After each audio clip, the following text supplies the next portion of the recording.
دو صورتیں ہیں اتباع کی، دوبارہ سنو، دو صورتیں ہیں اتباع کی۔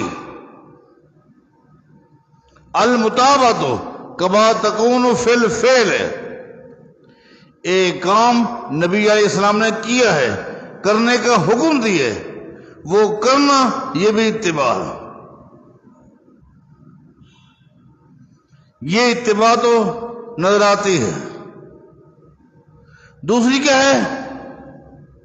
ایک کام نبی علیہ السلام نے نہیں کیا اور نہ ہی کرنے کا حکم دیا ہے، وہ نہ کرنا، یہ بھی اتباع۔ اعوذ باللہ من الشیطان الرجیم، بسم اللہ الرحمن الرحیم۔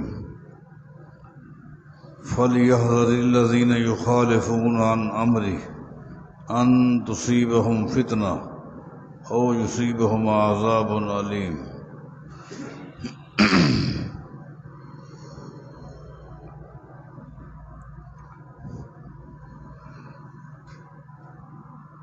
جو بات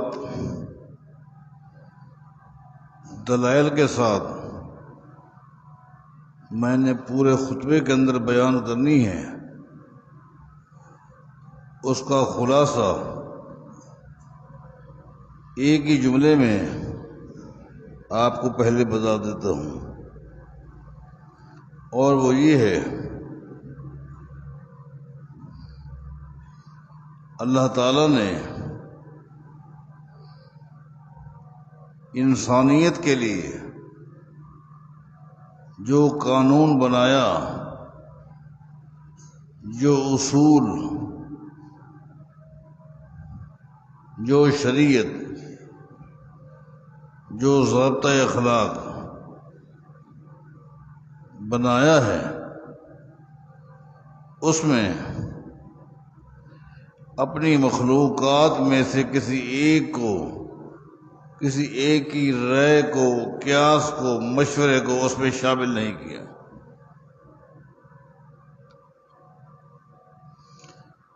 یہ ہے خلاصہ۔ اگر کائنات کے امام محمد الرسول اللہ صلی اللہ علیہ وسلم کے فرمان کو، آپ کی حدیث کو دین کا حصہ کہا گیا ہے، تو اس کی اللہ تعالی نے پہلے ہی اپنی کتاب میں وضاحت کر دی ہے کہ وما ينطق عن الهوى ان هو الا وحی یوحی، کہ تم دیکھتے ہو بظاہر میرے پیغمبر کے الفاظ ہیں، تم دیکھتے ہو کہ میرے نبی کے اقوال ہیں، لیکن تم میں، تمہاری گفتگو میں اور میرے پیغمبر کی گفتگو میں فرق ہے۔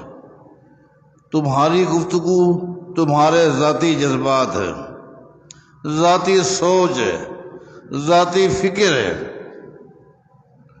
جس میں غلطی کے احتمالات ہیں، لیکن میرے پیغمبر کے فرامین جو ہیں، اس میں الفاظ تو میرے نبی کے ہیں، لیکن حکم میرا ہے، حکم میرا ہے۔ میرے حکم کے بغیر میرے پیغمبر کی نہ زبان حرکت کرتی ہے، نہ ہونٹ حرکت کرتے ہیں۔ وما ينطق عن الهوى ان هو الا وحی یوحی۔ دوسرے مقام پر فرمایا وَلَوْ تَقَبَّلَ عَلَيْنَا بَعْضَ الْأَقَاوِيلِ لَأَخَذْنَا مِنْهُ بِالْيَمِينِ ثُمَّ لَقَطَعْنَا مِنْهُ الْوَتِينَ فَمَا مِنْكُمْ مِنْ أَحَدٍ عَنْهُ حَاجِزِينَ۔ یہ تو ہو نہیں سکتا، یہ تو ہو نہیں سکتا کہ میرا نبی صلی اللہ علیہ وسلم اپنے جذبات کو، اپنی آراء کو، اپنی سوچ کو ہماری شریعت میں شامل کرے، یہ تو ہو ہی سکتا۔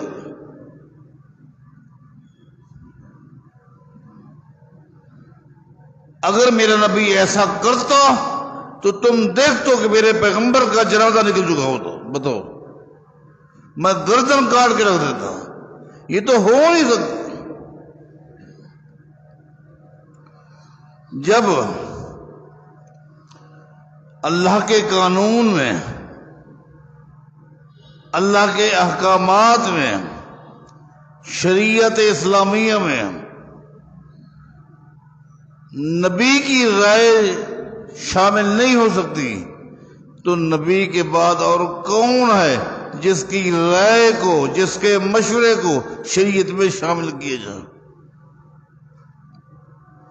بلکہ آپ نے دیکھا صحیح مسلم کی بڑی معروف حدیث ہے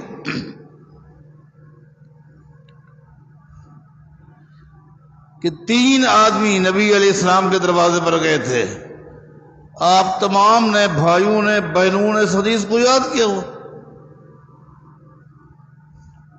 گئے کس وقت؟ جس وقت نبی علیہ السلام گھر پر نہیں تھے۔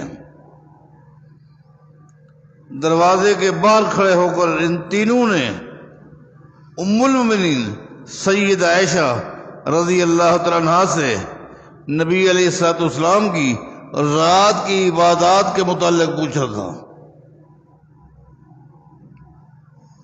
سید عائشہ رضی اللہ تعالیٰ عنہا نے بتا دیا کہ آپ رات کے ایک حصے میں سوئے رہتے ہیں اور ایک حصے میں اٹھ کر عبادت کرتے ہیں۔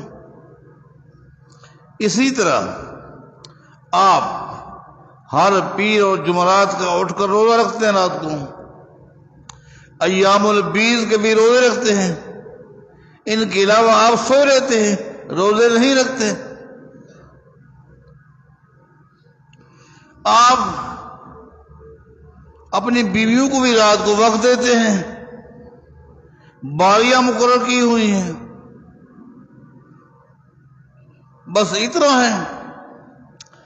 اب ان تینوں نے، ذرا غور کریں، ان تینوں نے وہی کھڑے کھڑے اخلاص کی بنیاد پر، اخلاص کی بنیاد پر نبی علیہ السلام کی عبادات میں دو نے اپنی رائے کو شامل کر کے اضافے کی ترتیب بنائی، اپنی رائے کو شامل کیا۔ ایک نے کہا کہاں ہم اور کہاں محمد الرسول اللہ صلی اللہ علیہ وسلم، قد غفر اللہ لک ما تقدم من ذنبک وما تاخر، ہمارے نامہ اعمال گناہوں کے ساتھ بھرے ہوئے ہیں، اور نبی علیہ السلام کے نامہ اعمال میں گناہ نام کی کوئی چیز نہیں۔ جب آپ اس قدر عبادت کرتے ہیں، ہمیں تو اس سے بڑھ کے کرنی چاہیے۔ اب یہ رائے تھی، یہ رائے تھی کہ ہمیں تو اس سے بڑھ کے عبادت کرنی چاہیے۔ رائے کو شامل کیا۔ دوسرے نے کہا جب آپ ہفتے میں 2 روزے رکھتے ہیں، اس قدر گناہوں سے پاک ہونے کے باوجود آپ ہفتے میں 2 روزے رکھتے ہیں، ہمیں تو پورا ہفتہ رکھنا چاہیے۔ عقل کو استعمال کیا، رائے کو شامل کیا، اضافہ۔ تیسرے نے کہا نبی علیہ السلام اپنی بیویوں کو وقت دیتے ہیں، لیکن آپ تو متقی پرہیزگار ہیں، اگر ہم وقت دیں گے عبادت میں خلل آ جائے گا، لہذا میں تو وعدہ کرتا ہوں کہ میں شادی کروں گا نہیں۔ میں آگے بتاؤں گا آپ کو کہ یہ کون تھے۔ یہ کون تھے، ان کے نام کیا ہیں؟ میں بتاؤں گا کہ یہ کہیں باہر سے آئے تھے، کسی وادی سے آئے تھے، یہ یمن کے تھے، بتاؤں گا۔ نبی علیہ السلام کے قریبی دوست تھے، قریبی دوست۔ آپ حیران ہو جائیں گے کہ یہ تین کون تھے، اس تینوں کے بارے تو سنتے تھے کون؟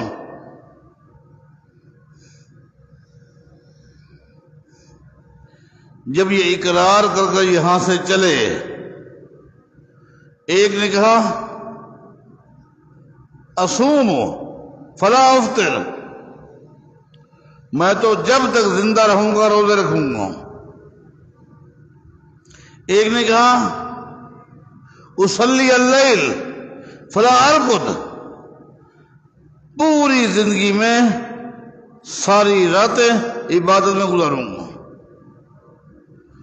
تیسرے نے کہا اعتزل النساء فلا اتزوج، میں شادی نہیں کروں گا۔ یہ چل پڑے۔ ان کے جانے کے بعد نبی علیہ السلام گھر پہنچے۔ آپ کو ام المؤمنین سید عائشہ رضی اللہ تعالیٰ نے بتایا کہ 3 آدمی باہر آئے تھے، آپ تو نہیں تھے، میں تو گھر میں تھی، پردے میں تھی۔ انہوں نے آپ کی عبادات کے متعلق پوچھنا شروع کیا اور آپس میں یہ فیصلہ کر کے یہاں سے چلے گئے۔ نبی علیہ السلام نہیں بیٹھے، اسی راستے پر چل پڑے اور تینوں سے ملاقات ہو گئی۔ آپ نے فرمایا انتم الذین قلتم کذا و کذا، میرے دروازے پر کھڑے ہو کر یہ وعدے کر کے تم آئے ہو؟ جی ہاں۔ فرمایا سنو، مجھ سے بڑھ کر متقی بننا چاہتے ہو؟ غور کریں، مجھ سے بڑھ کے پرہیزگار بننا چاہتے ہو؟ واللہ انا اتقاکم للہ، ایک حدیث میں آتا ہے، آپ ہمیں سنو، اللہ کی پوری مخلوق میں جتنا اللہ کا خوف اور ڈر محمد کے دل میں ہے، کسی کے دل میں نہیں۔ انا اعلمکم للہ، تم سب سے زیادہ اللہ کے دین کو میں محمد جانتا ہوں صلی اللہ علیہ وسلم۔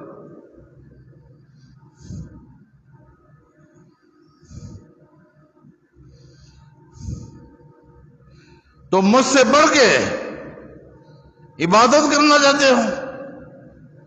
تینوں سن لو، تینوں سن لو۔ کتنے سخت الفاظ ہیں، تھے کون بتاتا ہوں، سخت الفاظ۔ فمن رغب عن سنتی فلیس منی، جو میری سنت سے اعراض کرے گا۔ اعراض کی 2 صورتیں ہیں، 2 صورتیں ہیں۔ المتابعۃ کما تکون فی الفعل تکون فی الترک، ایک کام نبی علیہ السلام نے کیا ہے، امت کو کرنے کا حکم دیے، اس پر عمل کرنا یہ بھی اتباع ہے۔ ایک کام نبی علیہ السلام نے نہیں کیا، نہ کرنے کا حکم دیے، وہ نہ کرنا یہ بھی اتباع ہے۔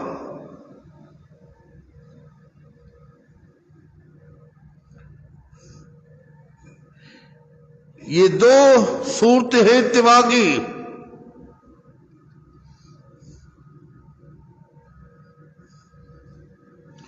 آج اس امت کا بہت بڑا طبقہ دوسری صورت میں فیل ہو چکا ہے، فیل ہو چکا ہے۔ 2 صورتیں ہیں اتباع کی، دوبارہ سنو، دو صورتیں ہیں اتباع کی.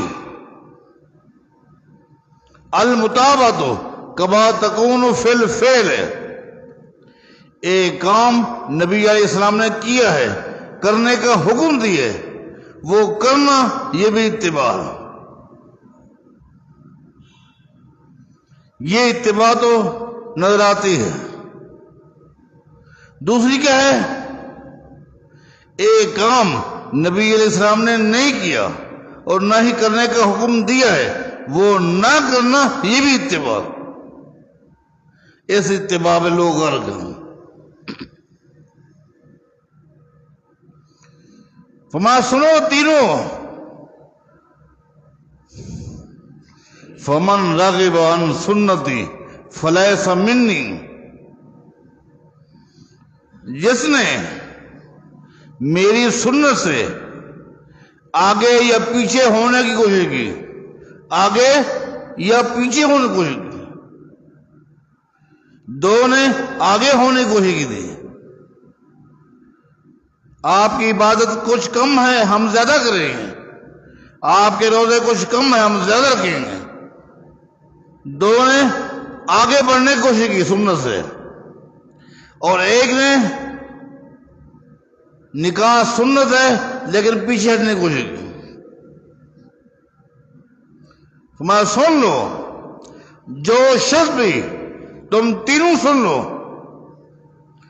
جو شخص بھی میری سنت سے، میرے اسوہ سے آگے یا پیچھے ہٹنے کی کوشش کی، اس کا محمد کی امت سے کوئی تعلق نہیں. کن کو ڈانٹا؟ پھر ہم سوچے کہ ہم کون ہیں. یہ تین کون تھے؟ آپ کو نام آتے ہیں؟ یہ تین کون تھے؟ ایک سیدنا علی ابن ابی طالب تھے رضی اللہ. سیدنا علی ابن ابی طالب تھے رضی اللہ. دوسرے کون تھے؟ سیدنا عثمان بن مظعون رضی اللہ عنہ. تیسرے عبداللہ بن رواحہ رضی اللہ عنہ. تینوں جلیل القدر صحابہ، تینوں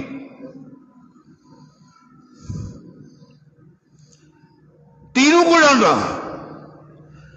تینوں کا مقام، سیدنا علی کا مقام کون نہیں جانتا؟ کون نہیں جانتا؟ ان کی شان، ان کا مقام کون نہیں جانتا؟ عبداللہ بن رواحہ کون نہیں جانتا؟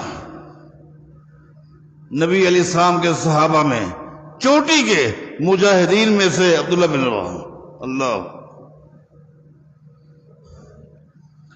جن کے کندھے پر اسلام کلمہ توحید کی بلندی کے لیے تلوار موجود ہے ہر وقت.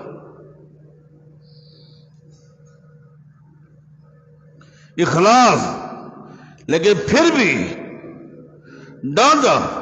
ایک اور موقع پر ہی نبی علیہ السلام نے عبداللہ بن رواحہ کو ڈانٹا تھا، جب غزوہ تبوک کا موقع تھا، جیسا کہ صحیح بخاری میں آتا ہے. نبی علیہ السلام نے اعلان کیا تھا، لوگوں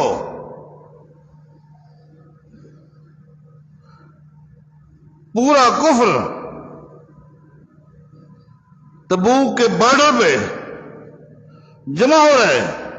پوری دنیا کی عیسائیت لاکھوں کی تعداد میں جمع ہو رہی ہے، تم چلو. اور کچھ ساتھیوں کو تو آپ نے نام لیا، ان جن کا نام لیا ان میں سے عبداللہ بن رواحہ ہے رضی اللہ عنہ. چلو چلو. دن جمعہ کا ہے، آپ نے بھی جانا تھا، لیکن آپ کی ترتیب کیا تھی؟ جمعہ پڑھا کے روانہ ہوگا. اب آپ جمعہ کا خطبہ دینے کے لیے کھڑے ہیں. اچانک دیکھا عبداللہ بن رواحہ بیٹھے ہوئے ہیں. نبی علیہ السلام نے خطبے کے دوران پوچھا، عبداللہ تمہیں نام لے کر نہیں کہا تھا چلو؟ بیٹھے ہو خطبے کے دوران، جمعہ خطبے کے دوران کھڑے ہو کر عرض کرتے ہیں، اے اللہ کے رسول صلی اللہ علیہ وسلم، باہر سواری تیار ہے اور میں سمجھتا ہوں جتنے لوگ روانہ ہو گئے ہیں سب سے تیز سواری میری ہے۔ دل میں خیال آیا ہو سکتا ہے اللہ تعالیٰ اس مارکے میں عبداللہ بن رواحہ کو قبول کر لے، شہادت مل جائے، کیوں نہ ہو آخری جمعہ ہو میری زندگی کا، آخری جمعہ ہو، مسجد نبوی ہو، خطیب محمد رسول اللہ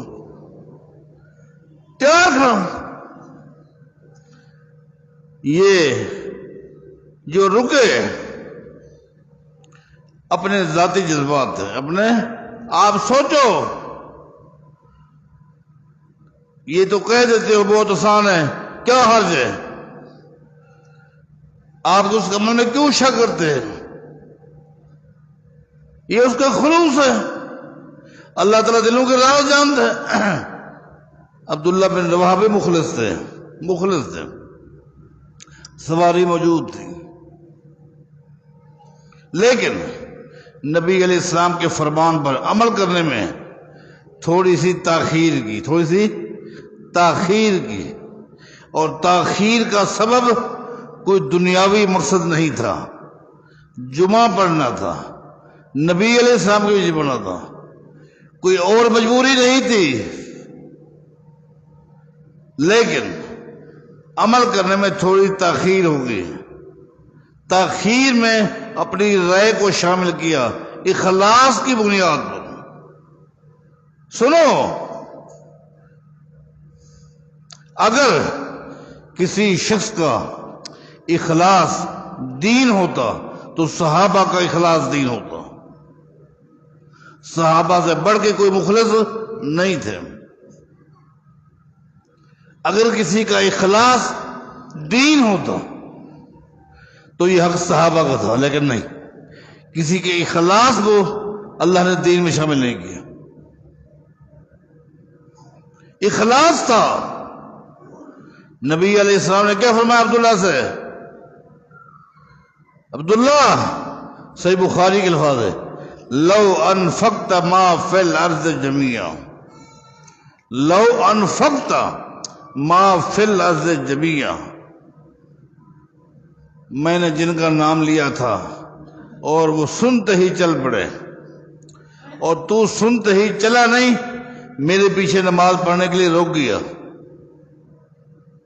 تو نے اپنی رائے کو شامل کیا،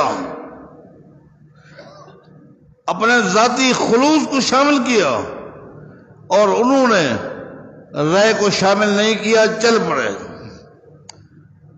تجھ میں اور ان میں کیا فرق ہے؟ ثواب کے لحاظ سے صحیح بخاری اٹھاؤ، لو انفقت ما فی الارض جميعا، اگر پوری دنیا کے خزانے، پوری دنیا کی خزانے اللہ تجھے دے دے اور سارے خزانے تو اللہ کے راستے میں خرچ کر دے، تب بھی ان کے مقام کو نہیں پہنچ سکتا جو میرا حکم سنتے ہی چل پڑے۔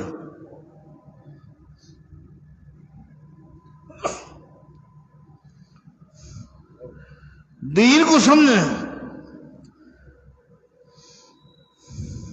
عثمان بن مظعون جن کو نبی علیہ السلام ڈانٹ رہے تھے، اچھا تو اقرار کر کے آیا ہے کہ میں شادی نہیں کروں گا، میں ساری زندگی کنوارا رہوں گا تاکہ میری عبادت میں خلل نہ آئے۔ وہ تھا کتنا نیک، عبداللہ بن رواحہ کتنا نیک تھا۔ نیک تو اس طرح تھا کہ نبی علیہ السلام کی زندگی میں فوت ہوا، نبی علیہ السلام کی زندگی میں عبداللہ بن مظعون کا انتقال ہوا۔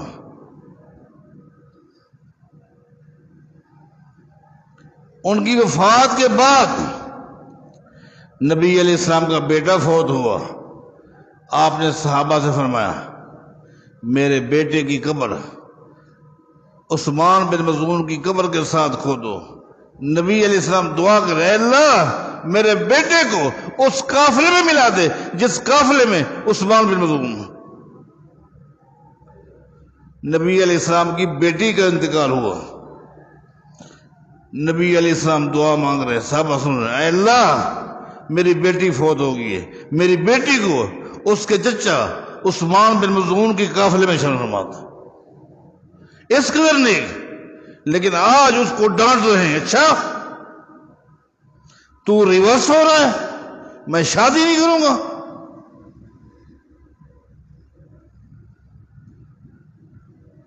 اخلاص کی بنیاد پر ذرے کے برابر شرم رکھے۔ دین میں جس نے بھی اپنی یا باپ دادا کی، علماء کی، کسی شخص کی بھی رائے کو شامل کیا، اس نے بربادی کا راستہ اختیار کر لیں۔ بس